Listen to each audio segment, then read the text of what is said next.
Stolen identity. They were citizens of powerful empires, taken but never broken. They built the modern world. Who did they steal? People from West Central Africa, modern-day DRC, Angola, and the Republic of Congo. The primary ethnic groups stolen were Kongo and Mbundu peoples. They made up 45% of the slave trade. In 1483, the Portuguese came in contact with 3 million people in a thriving metropolis called Mbanza, Congo. In 1491, the Congolese king Nzinga A. Nkuwu voluntarily converted to Catholicism, taking the name Joao I. His son, King Afonso I, established a self-sufficient Congolese Catholic Church. Afonso did not submit to Europe. He sent his own sons and scholars to study in the Vatican, making Congo a fully recognized Christian kingdom on the global stage. The Portuguese established a sugar colony on the nearby island of São Tomé and bypassed the Congolese king's strict laws, illegally kidnapping Congolese nobility, scholars, and citizens to work the plantations. This ignited centuries of proxy wars. The Portuguese intentionally funneled weapons to rival factions to destabilize the region, turning a thriving empire into an apocalyptic war zone where captives were the primary currency. South of Congo sat the Kingdom of Ndongo and the Mbundu people. Renowned for their sophisticated ironworking, blacksmithing, and massive agricultural communities. Their kings held the title of Angola, from which the modern country of Angola gets its name. The Mbundu fiercely resisted European colonization, led most famously by Queen Nzinga, Njinga, in the 17th century. Queen Nzinga.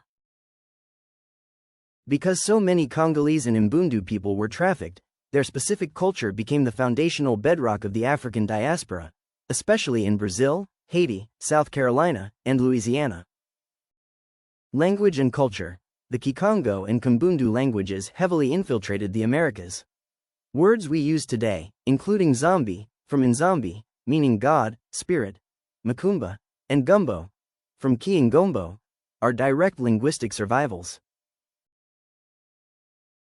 Specifically, the ancient, deeply rooted L1C haplogroups link directly back to the women of the Congo and Mbundu who survived the Middle Passage, preserving a continuous, biological link to these exact empires.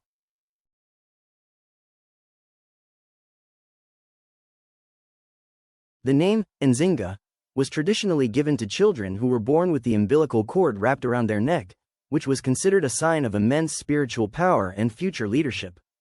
In the early 1700s, a young Congolese woman named Dona Beatriz Kimpavita started a massive spiritual and political revolution called the Antonian movement.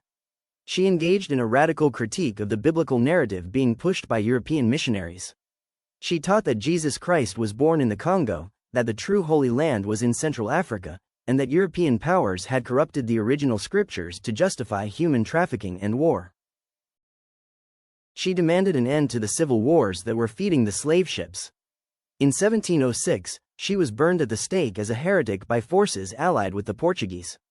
Thousands of her followers were subsequently captured and sold into slavery, many ending up in South Carolina, where their revolutionary theology helped fuel the Stono Rebellion decades later. Dona Beatriz Kimpavita.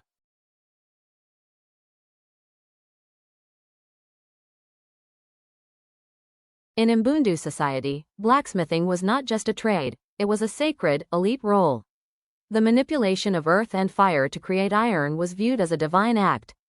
The title of the Mbundu king, Angola, originally referred to the sacred piece of iron that symbolized the spiritual authority of the leader. When these highly skilled metallurgists were trafficked to the Americas, they brought this physical and spiritual engineering with them. The legendary, ornate wrought iron balconies and gates of cities like New Orleans, Charleston, and Havana were forged heavily by the descendants of Mbundu and Congolese ironworkers. New Orleans.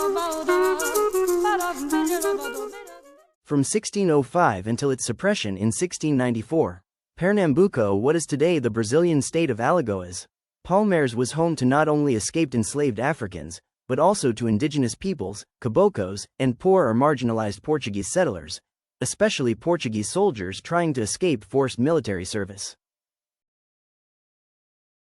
Palmera.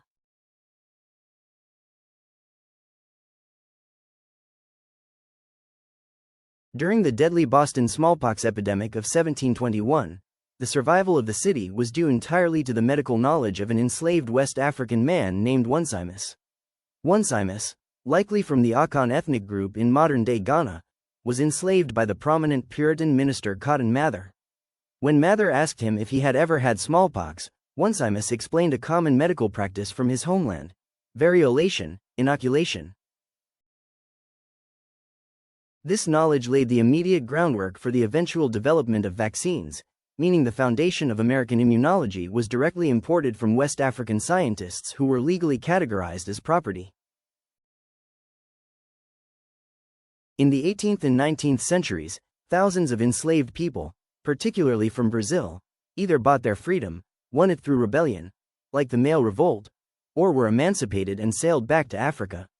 They settled heavily along the Bight of Benin, in modern-day Benin, Togo, and Nigeria. Because they had spent generations in South America, they arrived speaking Portuguese and carrying Brazilian customs. They became known as the Agudas, or Amaros.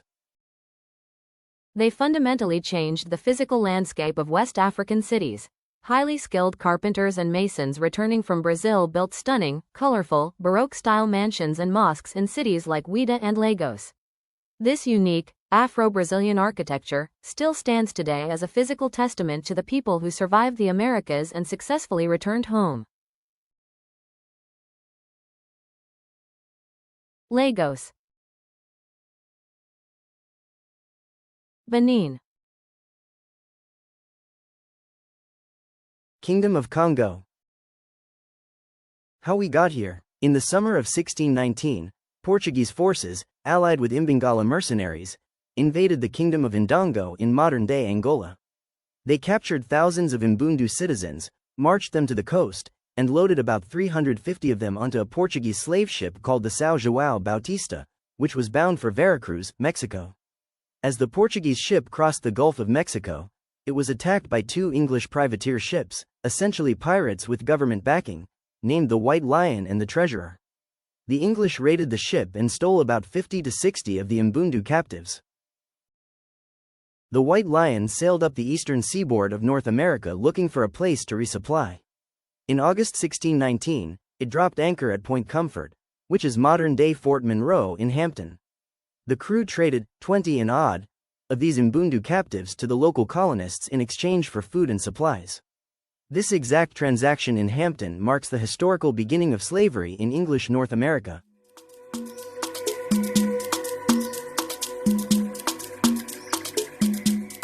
Do you belong to the Kongo and Mbundu people of West Central Africa?